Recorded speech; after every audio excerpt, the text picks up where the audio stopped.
दौंड तालुक्यातील यवतमध्ये 2 गटात तणाव, सोशल मीडियावर तरुणाकडून आक्षेपार्ह पोस्ट केल्यानं तणाव। कलंकित मंत्र्यांना जावं लागेल, फडणवीसांनाही हे ओझ झालेत ते त्यांना फेकून द्यावंच लागेल, संजय राऊतांचा दावा। वरिष्ठांचा निर्णय मला मान्य, मी नाराज नाही, आय एम व्हेरी हॅपी, क्रीडा खात्यावर कोकाटेंची प्रतिक्रिया।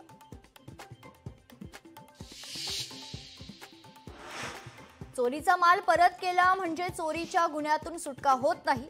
सावली डान्स बार प्रकरणी मुख्यमंत्र्यांनी गृहराज्य मंत्र्यांचा राजीनामा घेतलाच पाहिजे, अनिल परबांची मागणी। कांदिवलीच्या सावली बार मधील ऑर्केस्ट्राची मान्यता रद्द, नियमांचा भंग झाल्यानं पोलिसांची कारवाई।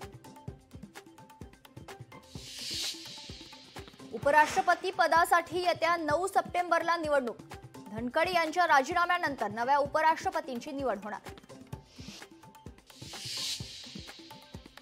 निवडणूक आयोगाकडून भाजपसाठी मतांची चोरी, काँग्रेस नेते राहुल गांधींचा गंभीर आरोप, सर्व पुरावे देणार असल्याचाही दावा।